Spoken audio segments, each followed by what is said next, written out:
6-minute podcast. Business, study, life.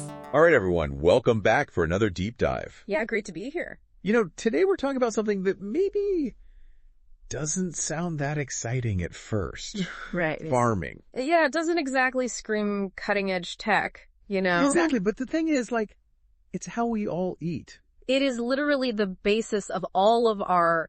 Every meal. Every day. So yeah.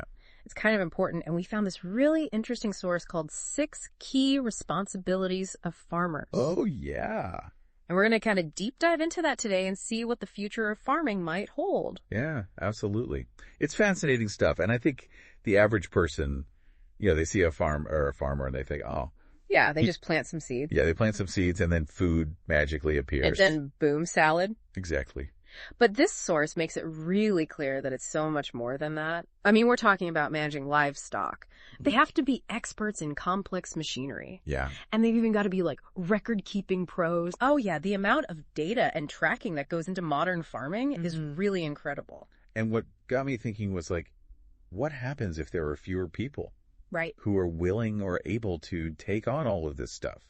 I mean, what happens if there just aren't enough farmers? Well, that's the big question, isn't it? And the source really paints a kind of a stark picture of what that future might look like. I mean, one of the most obvious consequences is you start seeing those food supply risks play out. Right. So, you know, you go to the grocery store and suddenly you don't have as many choices. Yeah, like the shelves are looking a little bare. Exactly. Or the price of, you know, your fresh produce has suddenly skyrocketed because the supply can't keep up with the demand. So basically lettuce becomes a luxury item. Yeah, it could happen. I mean, it's not, you know, wow, outside the realm of possibility if we don't have enough people producing the food that we need.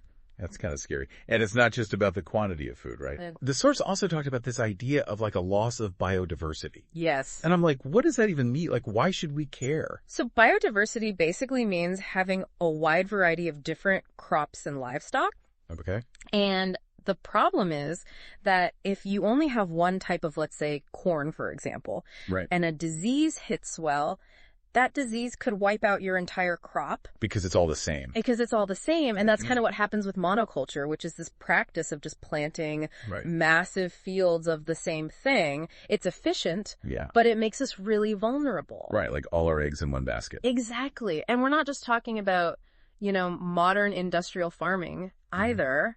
Think about all the knowledge that's embedded in traditional farming practices, you know. Yeah. Indigenous communities for centuries have used techniques like companion planting. Where you plant different crops together to naturally deter pests without needing harmful chemicals. That's so cool. It's amazing. And if we lose that diversity in farming, we risk losing that wisdom. It really makes you think about, you know, we walk through the produce aisle. We don't think about all the history and knowledge that's gone into that tomato. Yeah, it's not just about, you know, what's on your plate today. It's about our ability to adapt to things like climate change in the future. That's a good point.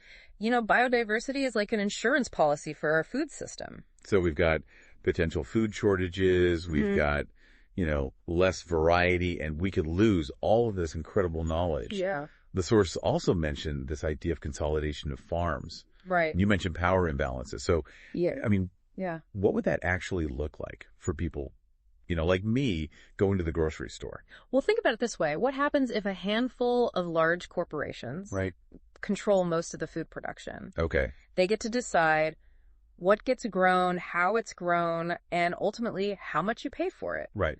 Less competition often means less choice and potentially higher prices. So it's bad for me at the grocery store. Yeah. But I imagine it's even worse for like smaller farmers who are trying to like... Absolutely. It's a nightmare scenario for those independent farmers who are already facing so many challenges. Right. And it's not just the farmers themselves, right? No, exactly. It's these entire rural communities. Whole communities are built around agriculture. Yeah. And so if you have fewer farms, you have fewer jobs, you have schools closing, you have local businesses struggling. It's like a ripple effect. It's a huge ripple effect, and it's something that a lot of people don't really think about.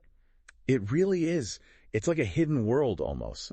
Like this whole network of these incredibly skilled people who are juggling all of this stuff behind the scenes. Yeah, it really puts things in perspective. Yeah, makes you look at that carton of eggs a little differently. Absolutely. And all of this ties back to, you know, another point that the source made about these potential nutritional challenges. Right. If we don't have enough farmers Exactly. to grow all the different crops that we need. Well, think about it. Less crop diversity means less varied diets for everyone. Right. And we need a wide range of fruits, vegetables, grains to get all those nutrients we need to be healthy. So it's not just about having enough food. Exactly. It's about having the right kinds of food. Absolutely. Variety is key. Wow. I feel like my mind is blown wide open by this deep dive. It's really fascinating stuff, isn't it? Yeah, we learned that farming is so much more complex than most of us realize. And it's really tied to our own future. Yeah.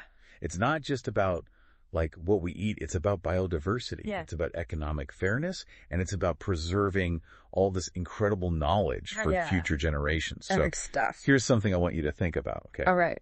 If you could redesign the entire food system to be more sustainable, to be more equitable, Okay. what would your top priority be? Ooh, that's a good one. What would you change? It's the big question. It is, but think about it and keep exploring this topic.